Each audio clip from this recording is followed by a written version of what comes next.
เมื่อเร็วก็มาถึงวัดดีน้ำตกตัดห้วยเกี่ยวในคณะเดี๋ยวออนผู้ติดตามเขา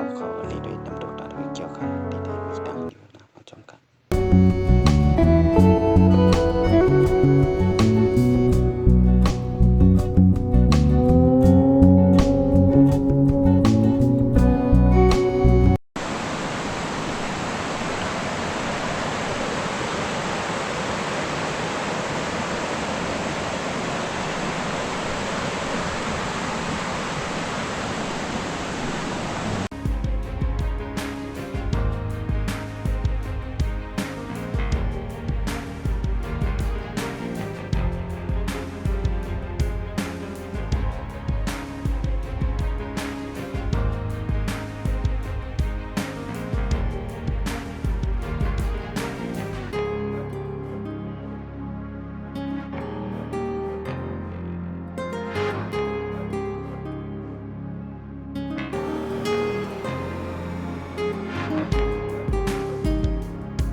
เดี๋ยวก็มามีน้ำตกค่ะ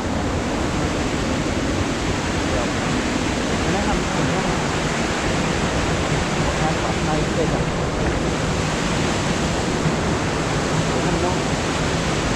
ได้แบบท่านเรียนว่าลองช่วยหน่อยนะ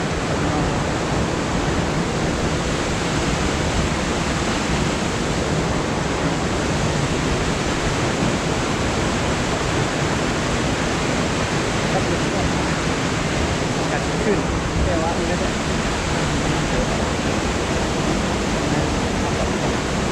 เพราะว่าไม่ได้ว่าต้นยกแห้งหน่อยกันนะมึนแต่ข้างเตะครับนี่ก็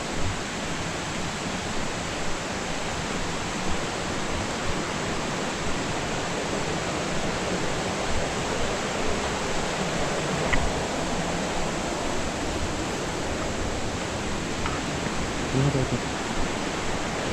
ใกล้นะ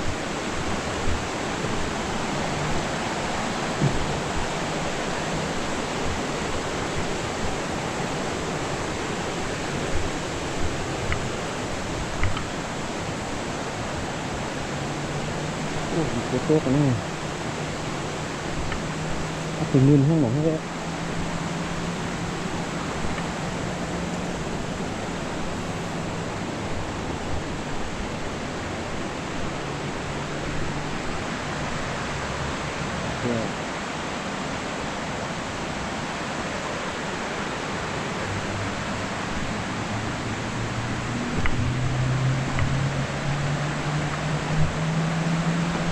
ขับเย็นได้ท่านั้นกันนะคือจำนี่แน่จำอันเดิมอนุสาวรีย์ทั่วศรีสะเกษนะ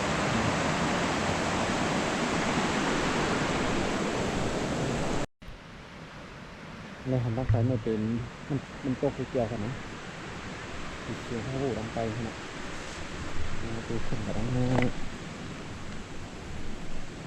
ครับครับจะลงกับตั้งแน่มันตกเกี่ยวแล้วก็อนุสาวรีย์ไซคุบาอนุสาวรีย์ไซคุบาสีไซป่าแพงก็ไม่ห้ามป่าทั้งหรือไม่ห้ามเป็นหายเงียบเลยนะหายเงียบขัดเป็นคำมันเป็นวังโบปัน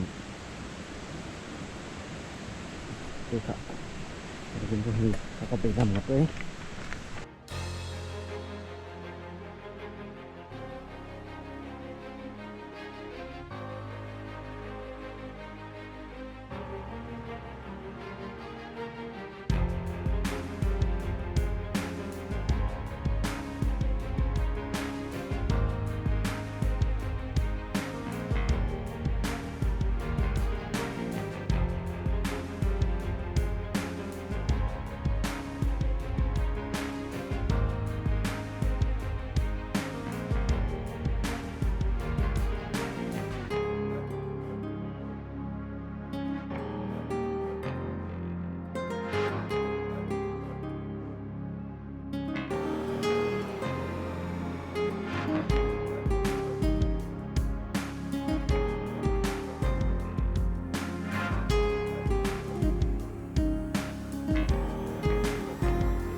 นี่ก็ไม่อยู่ในร้อยเนี่ยนะ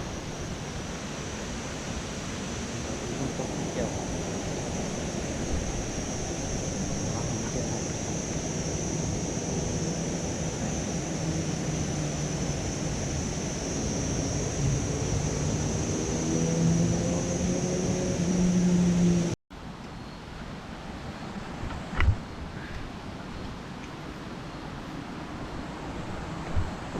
ละลาย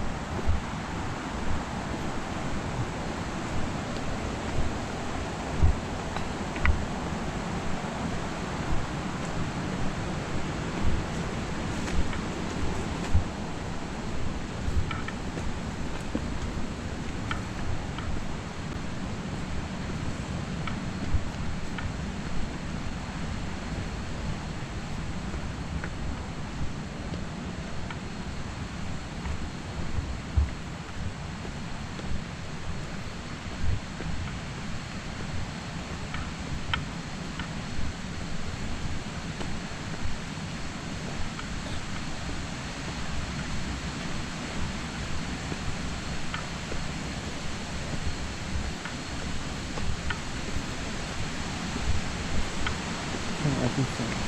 ถึงมา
มี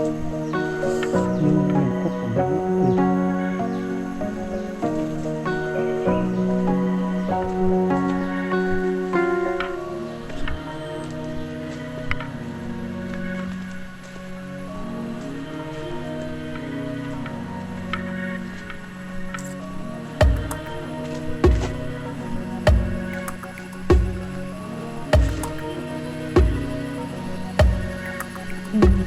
ติดของเหล่านี้ที่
ของเนี้ย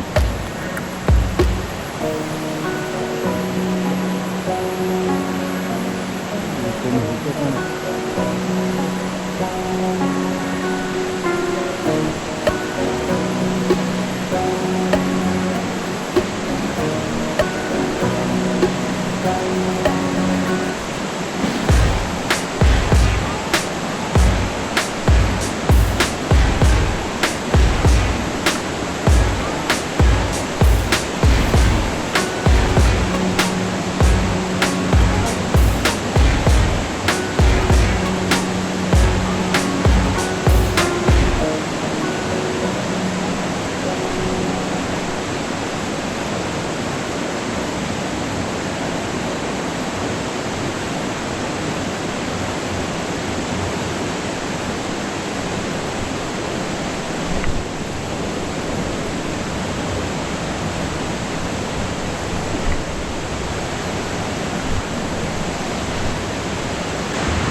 เรามีรอยขออุบัติเหตุ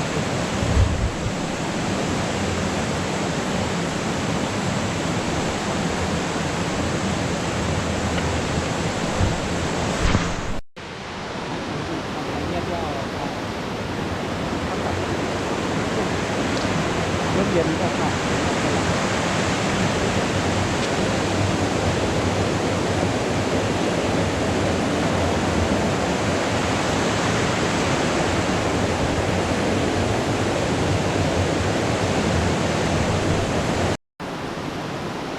ตอกมือยาวตอกมือลงมือ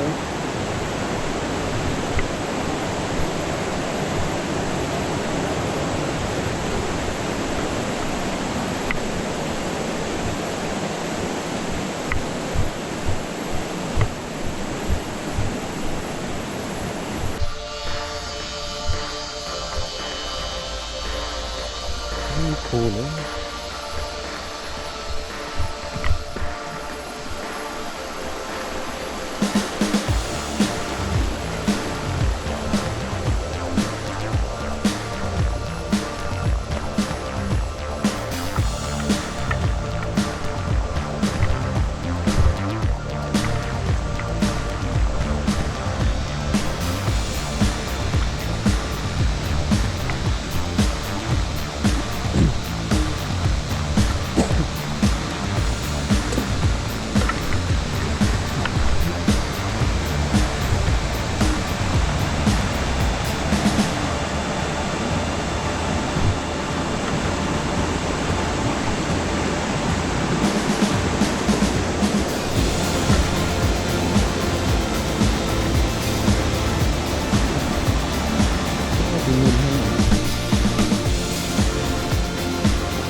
ตีและหันอยู่ในเป็นเวียงเมืองเกียงใหม่ค่ะอยู่ที่จุดรีวิวป่าเงียบเซโดยรวมกว่าค่ะนะโดยรวมกว่าแต่ละมองหันเวียงเกียงใหม่ต่างหางดีจังนะครับมื้อในแต่ก็ฝนตกนะครับนะมาไกลก็มากมมันก็สูมไว้แต่ว่าหางดีแต่ครับมื้อในนะ